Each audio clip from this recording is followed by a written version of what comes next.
Sang seponi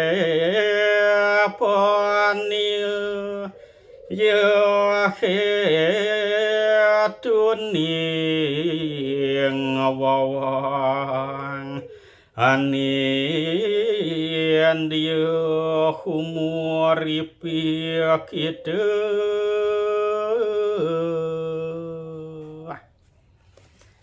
saat Sutasoma dihidupkan kembali oleh Suropati atau Sang Hyang Indra ketika beliau diterkam oleh induk seekor macan yang kelaparan yang hampir saja menerkam atau memakan anaknya sendiri. Kemudian Sutasoma melakukan protes terhadap tindakan dari Sang Hyang Indra. Diceritakan sedikit bahwa setelah Sutasoma bertemu dengan Gajah Waktra yang kemudian tersadar, kemudian Nagaraja pun menjadi pengikut dari Sutasoma di jalan Buddha. Di dalam perjalanan selanjutnya, Sutasoma menemui seekor macan yang hendak menerkam anaknya. Alasan dari macan itu menerkam anaknya adalah ia merasa sangat lapar. Kemudian Sutasoma menyerahkan dirinya agar diterkam atau dimakan oleh induk macan itu. Tetapi seketika saat Sutasoma ditelan oleh macan itu, seluruh dunia merasa bersedih, dan begitu pula murid-murid beliau di jalan Buddha dan para pengikutnya merasa sangat sedih terhadap kepergian Sutasoma. Ketika itu datanglah mewujud Sang Hyang Indra yang menghidupkan kembali Pangeran Sutasoma.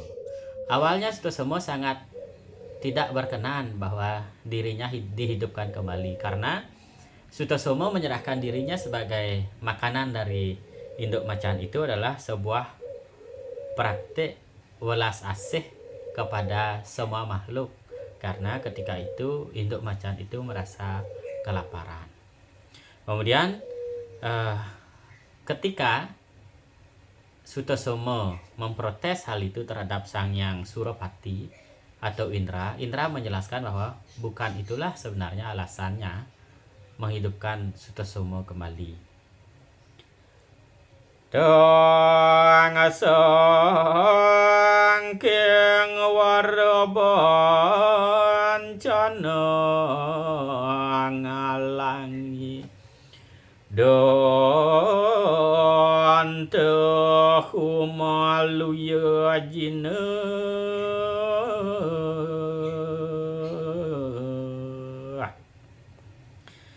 Dharmanut riesih tering sakala satu karana teman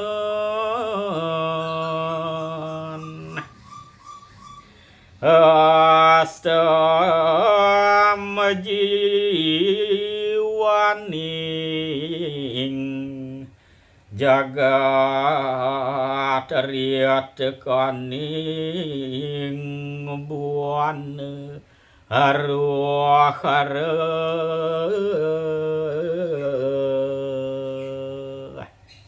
Pada saat itu Indra atau Sang Hyang Suropati menjelaskan bahwa maksud dari beliau menghidupkan Sutasoma kembali bukan menghalangi Sutasoma kembali ke Jinaloka atau ke alam Buddha, alam kesadaran. Namun tujuan dari Sang Hyang Indra ketika itu adalah menghidupkan Sutasoma kembali karena pada saat itu dunia sedang ditimpa oleh kekacauan di mana-mana dan dunia masih memerlukan welas asih dari Pangeran Sutasoma. Demikianlah penjelasan dari Indra mengapa Sutasoma dihidupkan kembali. Ling sang hyang suranat ring kesana mila siratan ucapan. Ketika Indra menjelaskan demikian, selesai berbicara, kemudian Indra menghilang dari seluruh yang melihat pada saat itu. Samyambak sudasoma deni pangucap nirana melasakeun.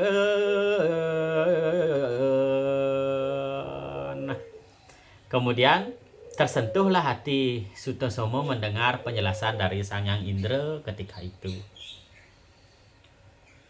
Mangasa kue nirasang resi pramuka kesawat pada suka.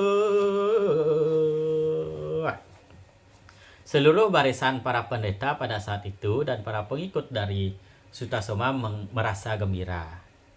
Yang pada saat itu para pendeta dipimpin oleh Resi Kesawa. Durwak teruragasat karuhun reneri Surapati.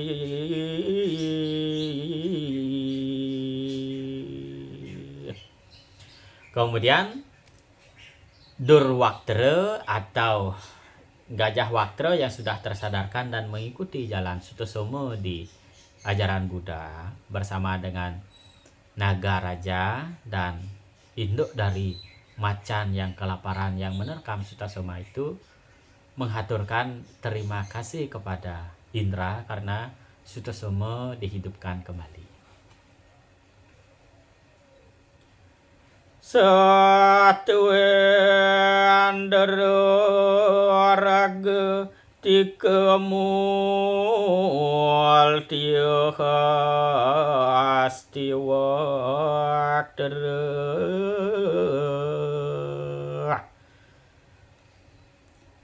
Kemudian induk macan itu beserta Gajah Waktra dan pengikutnya Nagaraja mengaturkan sembah kepada Sutasoma.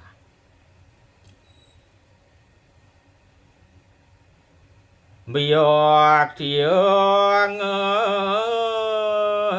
anjalir sirang narendra putra kapuminta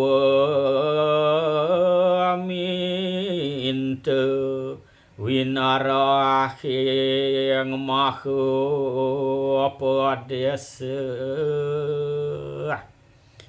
duara nung tutening acintiyosu niyamaraga.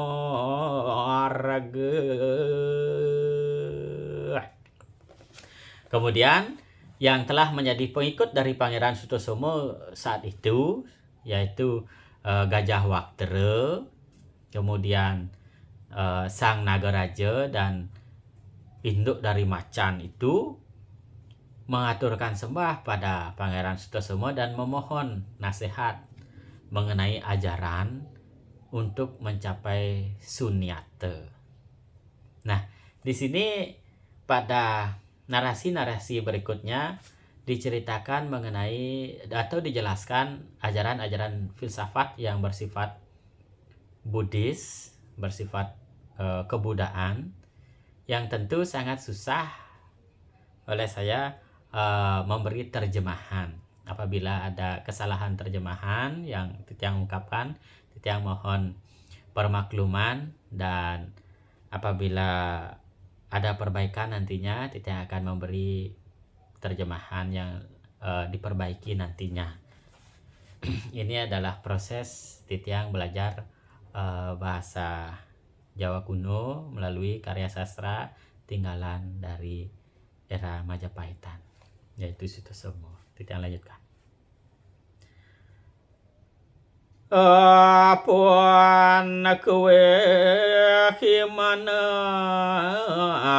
hisang mahati yogi.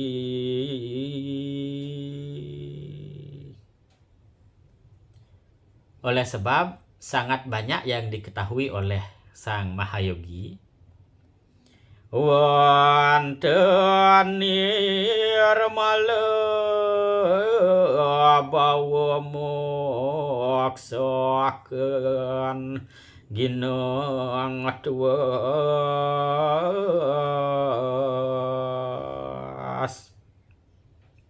lentang tiaga pejahanung yu tes dharma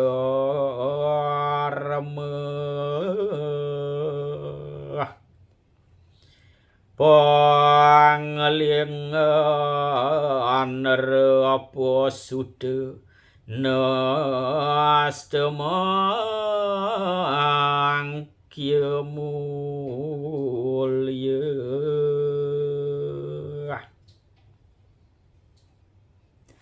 Oleh sebab pada saat itu diskusi yang berlangsung adalah ada para yogi yang terbebas dari unsur keduniawian dan ada pula yang menempuh jalan mengorbankan dirinya demi semua makhluk yang ada di dunia.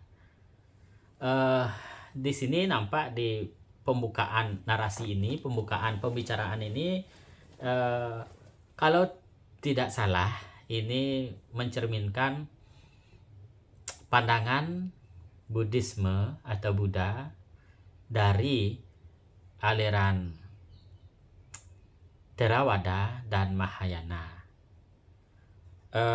Ada sedikit perbedaan antara Hinayana dan Mahayana itu, dan terlebih lagi ada yang menggolongkan Buddhisme menjadi Hinayana, Mahayana, dan Vajrayana, atau lebih dikenal dengan Tantrayana.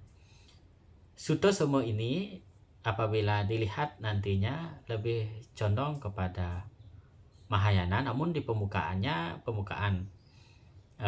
Sutasoma ini menyebut Sri Vajrayana yang kemungkinan ini lebih mengarah kepada Buddhisme yang bersifat Vajrayana.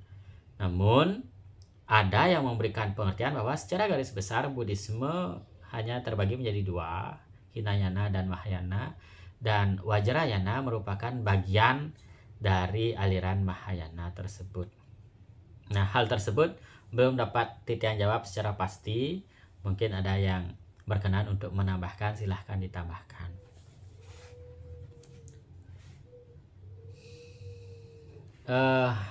Mengapa Titiang dapat mencoba menjelaskan bahwa ini adalah komunikasi antara aliran Hinayana dan Mahayana? Karena di sini terlihat bahwa murid dari Sutasoma saat itu yaitu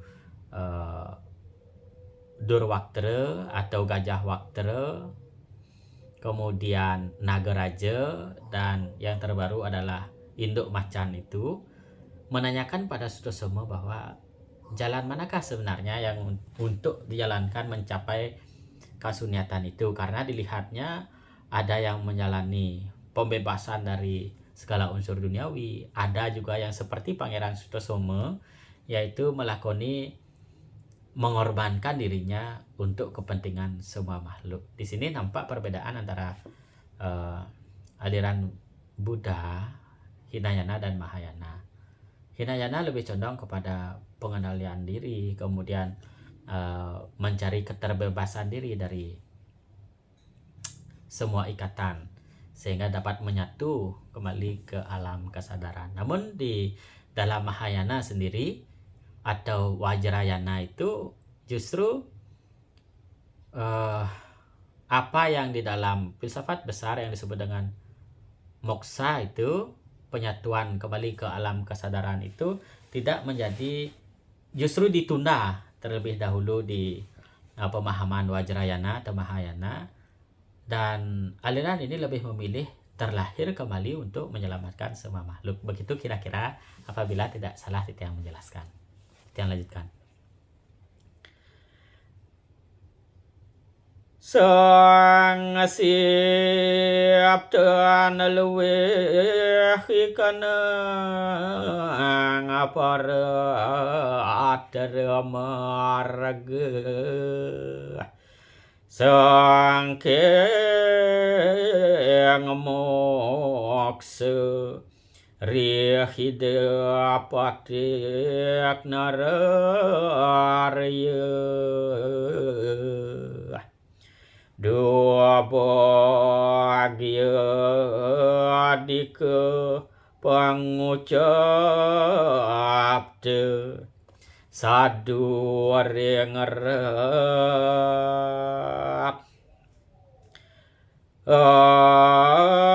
dia ngewang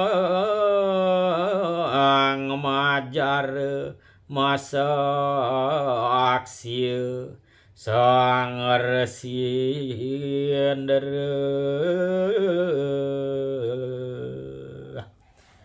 Kemudian diterka oleh para muridnya bahwa jalan yang lebih sempurna yaitu seperti jalan dari Pangeran Sutosomo, yaitu mengorbankan dirinya demi keselamatan semua makhluk dan terlahir kembali di alam kelahiran manusia atau binatang di alam ini untuk menyelamatkan semua makhluk dan membimbing semua makhluk mencapai kesadaran. Dan itu dibenarkan oleh Sutosomo sendiri bahwa jalan itulah yang dipilih. Kemudian Titiang menginterpretasikan bahwa apabila Buddha sebagai sebuah paham kerajaan ketika itu, yang konon terjadi pluralisme antara Siwaistis dan Buddhisme di era Puncak Majapahit dan dikarangnya Kekawin Sutosomo ini, kemungkinan bahwa ketika Buddhisme menjadi ajaran atau paham sebuah kerajaan, maka semestinya di era ini, di era dikarangnya atau disusunnya Kekawin Sutosomo ini, diberikan suatu penjelasan bahwa apabila Buddhisme menjadi paham agama kerajaan, semestinya yang dipilih adalah Mahayana. Sebab tidak mungkin seorang raja akan meninggalkan tahtanya tanpa memerintah dan mengarahkan seluruh rakyatnya dan mengarahkan kesejahteraan, kedamaian, ketentraman bagi seluruh rakyatnya, kecuali Mahayana lah yang dipilih ketika itu sebagai paham kerajaan. Demikian interpretasi atau pemahaman yang saya dapat secara sangat dangkal sekali ketika belajar membaca Kekawin Sutosomo ini. Mungkin ada yang berkenan menambahkan, silahkan ditambahkan lebih lanjut. Singgih ling atu para memoksa marga diabiyeuh deni ngarat kunang ike sang mahati widwan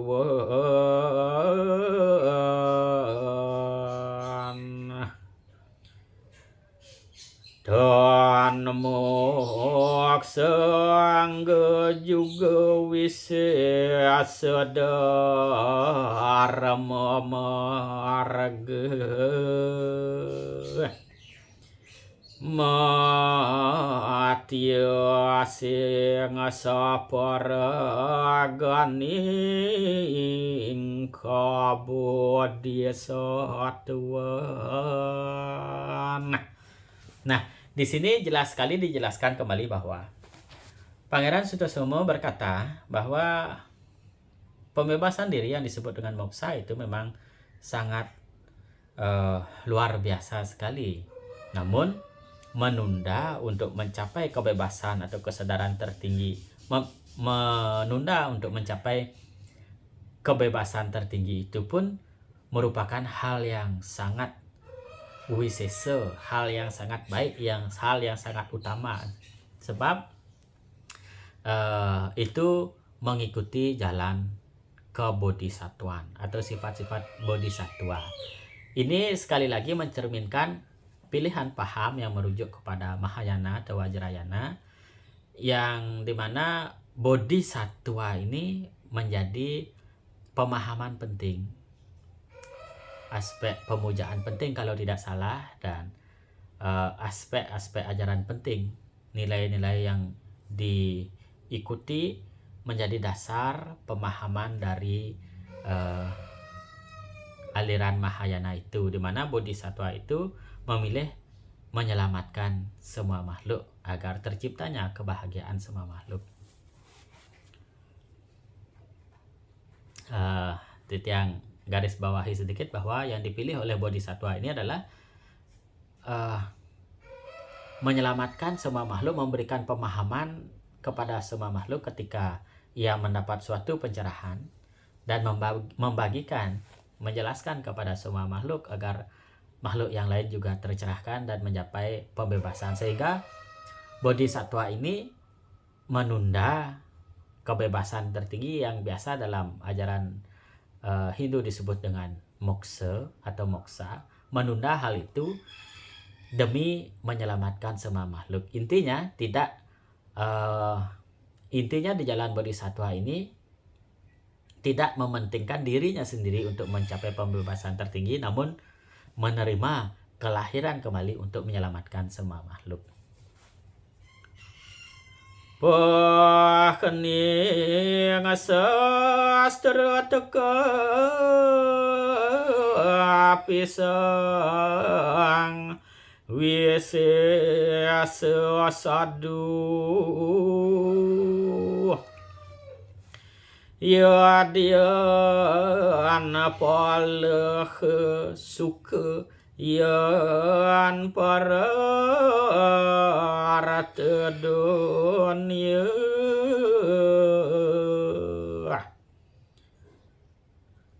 dur laksmi tawa sugih kita anawikalapa mon mati hurip lamun jaga adite arate